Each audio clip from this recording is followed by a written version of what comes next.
আসসালামু আলাইকুম ওয়া রাহমাতুল্লাহ। প্রিয় দর্শক, আয়াতুল কুরসির কথা আপনারা নিশ্চয়ই শুনেছেন। আয়াতুল কুরসির এমন 4টি আমলের কথা আজকের ভিডিওতে আলোচনা করব, যে 4টি আমল যদি আপনি দৈনন্দিন জীবনে করতে পারেন, ইনশাআল্লাহ মৃত্যুর পরবর্তী জিন্দেগিটা সুখময় হয়ে যাবে ইনশাআল্লাহ, এবং পরকালের জিন্দেগিতে আল্লাহ রাব্বুল আলামিন আপনাকে অবশ্যই জান্নাত দান করবেন ইনশাআল্লাহ। দর্শক, 60 থেকে 70 বছরের এই দুনিয়ার জীবনটা হচ্ছে ক্ষণস্থায়ী, পরকালীন জিন্দেগিটাই হচ্ছে আসল। তো প্রিয় দর্শক, আমি বিশ্বাস করি যে ব্যক্তি মৃত্যুর পরবর্তী জিন্দেগিতে জান্নাতে যেতে চায়, সে আজকে সম্পূর্ণ ভিডিওটি দেখে এখান থেকে পরবর্তীতে উক্ত আমলগুলো শিখে পরবর্তীতে সেও এই 5টি আমল সব সময় করবে ইনশাআল্লাহ। তাহলে চলুন কোনো কথা না বাড়িয়ে সম্পূর্ণ আলোচনায় প্রবেশ করা যাক। তো 1 নম্বর আমল হলো প্রত্যেক ফরজ সালাতের সালাম ফিরানোর সাথে সাথে আয়াতুল কুরসি পাঠ করা। আবু উমামা রাদিয়াল্লাহু তাআলা আনহু থেকে বর্ণিত, নবীজি সাল্লাল্লাহু আলাইহি ওয়াসাল্লাম বলেন, যে ব্যক্তি প্রত্যেক ফরজ সালাতের পর আয়াতুল কুরসি পাঠ করবে, সে ব্যক্তির জন্য তার মৃত্যু ছাড়া আর অন্য কোনো কিছু জান্নাতে প্রবেশের পথে বাধা হবে না। সুবহানাল্লাহ। দর্শক, এই হাদিসের ব্যাখ্যা এটাই যে ব্যক্তি প্রত্যেক সালাতের পর আয়াতুল কুরসি পাঠ করবে, সে ব্যক্তি অবশ্যই মৃত্যুর পর সাথে সাথেই জান্নাতে চলে যাবে ইনশাআল্লাহ। উবাই ইবনু কাব রাদিয়াল্লাহু তাআলা আনহু থেকে বর্ণিত, তিনি বলেন, রাসূলুল্লাহ সাল্লাল্লাহু আলাইহি ওয়াসাল্লাম বলেন, হে আবুল মনজির, তোমার কাছে আল্লাহর কিতাবের কোন আয়াতটি সবচেয়ে মর্যাদাপূর্ণ? তখন সেই সাহাবী বলেন, আল্লাহ তার রাসূল সাল্লাল্লাহু আলাইহি ওয়াসাল্লামই ভালো জানেন। তিনি আবার বলেন, অর্থাৎ নবীজি সাল্লাল্লাহু আলাইহি ওয়াসাল্লাম আবার বলেন, হে আবুল মনজির, তোমার কাছে আল্লাহর কিতাবের কোন আয়াতটি সবচেয়ে মর্যাদাপূর্ণ? তখন সেই সাহাবী বলল, আল্লাহু লা ইলাহা ইল্লা হুয়াল হাইয়ুল কাইয়্যুম, অর্থাৎ আয়াতুল কুরসির আয়াত। তখন নবী সাল্লাল্লাহু আলাইহি ওয়াসাল্লাম উক্ত সাহাবীর বুকে হালকা আঘাত করে বলেন, হে আবুল মনজির, তোমার এই জ্ঞানটুকু আনন্দদায়ক হোক। সুবহানাল্লাহ, তুমি সত্যি বলেছ, পবিত্র কুরআনুল কারীমের সবচেয়ে মর্যাদাপূর্ণ আয়াত হলো আয়াতুল কুরসি। আল্লাহু আকবার। প্রিয় দর্শক, আমরা এই আয়াতুল কুরসি শিখার চেষ্টা করব ইনশাআল্লাহ। আবু হুরায়রা রাদিয়াল্লাহু তাআলা আনহু থেকে বর্ণিত, তিনি বলেন, রাসূল সাল্লাল্লাহু আলাইহি ওয়াসাল্লাম বলেছেন, প্রতিটি বস্তুরই উঁচু চূড়া আছে, আর পবিত্র কুরআনুল কারীমের উঁচু চূড়া হলো সূরা আল বাকারা। এতে এমন একটি আয়াত আছে যা কুরআনুল কারীমের একেবারে শ্রেষ্ঠ একটি আয়াত, আর আয়াতুল কুরসি হলো সূরা বাকারার 255 নং আয়াত। প্রিয় দর্শক, এই আয়াতুল কুরসি যদি আপনি না পারেন, তাহলে আপনার চেয়ে হতভাগা এই পৃথিবীতে আর কেউ নেই। আজকের ভিডিও থেকে আমরা অবশ্যই আয়াতুল কুরসির এই আয়াতটি শেখার চেষ্টা করব এবং এই 4টি আমলকেও শেখার চেষ্টা করব ইনশাআল্লাহ। তারপরে 2 নম্বর আমল হলো আবু লায়লা রাদিয়াল্লাহু তাআলা আনহু থেকে বর্ণিত, তিনি বলেন, আমি নবী সাল্লাল্লাহু আলাইহি ওয়াসাল্লামের নিকট বসে থাকা অবস্থায় এক বেদুইন তার কাছে এসে বলল, আমার এক অসুস্থ ভাই আছে। তিনি বলেন, তোমার ভাই কি রোগে আক্রান্ত? সে লোকটি বলল, কোনো কিছুর কুপ্রভাব। তিনি বলেন, অর্থাৎ নবীজি বলেন, তুমি যাও এবং তাকে আমার কাছে নিয়ে আসো। তখন সে গিয়ে তার ভাইকে নিয়ে এলে তিনি তাকে নিজের সামনে বসান, অর্থাৎ নবীজি সাল্লাল্লাহু আলাইহি ওয়াসাল্লাম তাকে নিজের সামনে বসান। তখন আমি শুনতে পেলাম তিনি সূরা ফাতিহা, সূরা বাকারার প্রথম 4 আয়াত, মধ্যখানের 2 আয়াত, 163 ও 164 নং আয়াত, আয়াতুল কুরসি সূরাতুল বাকারার 255 নং আয়াত এবং সূরা বাকারার শেষ 3 আয়াত এবং সূরা আলে ইমরানের একটি আয়াত। তিনি বলেন, আমার মনে হয় 18 নং আয়াত পড়েছিল, এবং সূরা আরাফের 1 আয়াত, 54 নং আয়াত, সূরা মুমিনের 1 নং আয়াত, 117 নং আয়াত, সূরা জিনের 1 নম্বর আয়াত, 3 নং আয়াত, সূরা সাফাতের প্রথম 10 আয়াত ও সূরা হাশরের শেষ 3 আয়াত, 22, 23 ও 24 আয়াত, সূরা ইখলাস, সূরা ফালাক ও সূরা নাস পড়ে তাকে ফু দিলেন। তাতে বেদুইন এমন ভাবে সুস্থ হয়ে দাঁড়ালো যে তার আর কোনো রোগই অবশিষ্ট নেই। সুনানে ইবনে মাজাহ শরীফের হাদিস।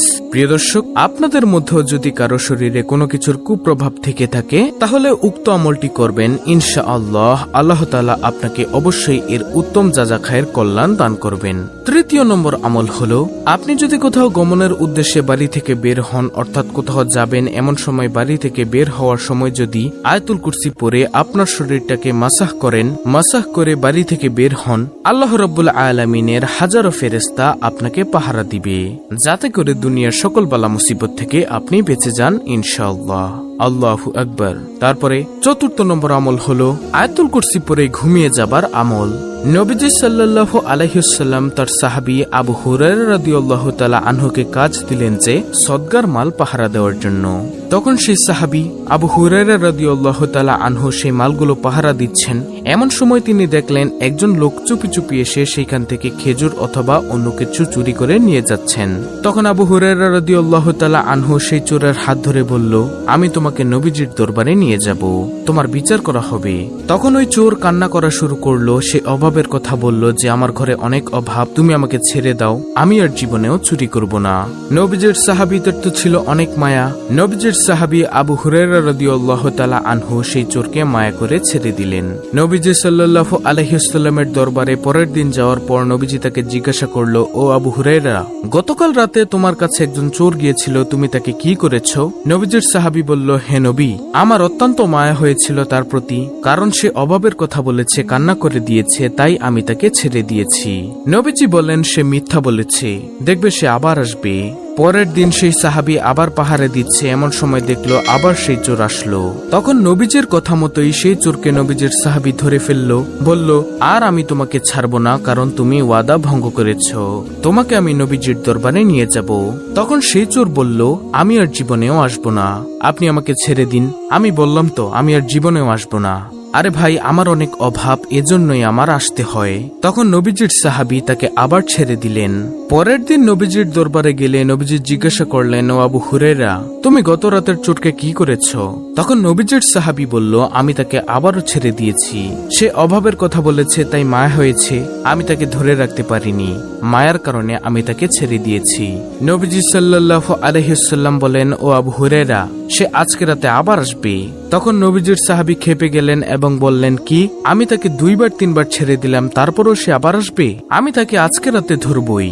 তখন নবীজির সাহাবী আবার পাহারা দিচ্ছেন রাতের বেলায়। এমন সময় সেই চোর আবার আসলো। তখন নবীজির সাহাবী চুপি চুপি গিয়ে তাকে ধরে বলল, আর তোমাকে ছাড়া হবে না, তোমাকে আমি আজকে আটকে রাখবই, তুমি একেবারে আজকে আর যেতে পারবে না। তখন নবীজির সাহাবীর ওই কথা শুনে চোর বলল, আমাকে তুমি ছাড়বে না, তুমি আমাকে ছেড়ে দাও, আমার অনেক অভাব। তখন সাহাবী বলেন, না, তোমাকে আমি ছাড়বো না। তখন সেই সাহাবীর কথা শুনে ওই চোর বলল, আমি তোমাকে একটি আমল শিখাবো, তুমি আমাকে ছেড়ে দাও। নবীজির সাহাবী বলল, কি সেই আমল? তখন সেই চোর বলল, কেউ যদি ঘুমানোর পূর্বে আয়াতুল কুরসি পাঠ করে ঘুমিয়ে যায়, তাহলে শয়তান ওই কর্তৃত্ব হারিয়ে ফেলে, শয়তান আর তাকে কোনো ডিস্টার্ব করতে পারবে না। তখন এই আমলটির কথা শুনে নবীজির সাহাবী তাকে ছেড়ে দিলেন। ওই চোর চলে গেল। এইবার নবীজির দরবারে আসলো আবু হুরায়রা রাদিয়াল্লাহু তাআলা আনহু। নবীজি জিজ্ঞাসা করলেন, ও আবু হুরায়রা, গত রাতেও তো চোর আবার এসেছিল, তুমি তাকে কি করেছো? তখন বলল, ও নবী, সে আমাকে একটি আমল শিখিয়েছে, যার কারণে আমি তাকে ছেড়ে দিয়েছি। নবীজি বললেন, কি সেই আমল? তখন নবীজির সাহাবী বলল, ওই আমল। সে বলল, যে ব্যক্তি আয়াতুল কুরসি পরে ঘুমিয়ে যায়, তাকে শয়তান কোনো ক্ষতি করতে পারে না। তখন নবীজি সাল্লাল্লাহু আলাইহি ওয়াসাল্লাম বলেন, ও আবু হুরায়রা, সে সত্যিই বলেছিল। আল্লাহু আকবার। অর্থাৎ কোনো ব্যক্তি রাতের বেলা আয়াতুল কুরসি পরে ঘুমিয়ে গেলে শয়তান তার কোনো ক্ষতি করতে পারে না। সুবহানাল্লাহ। প্রিয় দর্শক, আয়াতুল কুরসির যে 4টি আমলের কথা আমি ভিডিওর মধ্যে বলে দিয়েছি, সেগুলো আপনারা করবেন, ইনশাআল্লাহ আপনি উক্ত ফলাফল পেয়ে যাবেন। অত্যন্ত গুরুত্বপূর্ণ একটি ভিডিওটি ভালো লাগলে অবশ্যই চ্যানেলটিকে সাবস্ক্রাইব করে পাশে থাকা বেল বাটন অল বাজিয়ে দিবেন। ভিডিওটিতে একটি লাইক দিবেন এবং কমেন্টে আমিন লিখবেন এবং অন্য মুসলিম ভাই বোনদের কাছে ভিডিওটি শেয়ার করে দিবেন, যেন তারাও দেখে শিখে এই আয়াতুল কুরসির আমলটি করতে পারে। আল্লাহ রাব্বুল আলামিন আমাদের সকলকে আয়াতুল কুরসির আমল করার তৌফিক দান করুন। আমিন।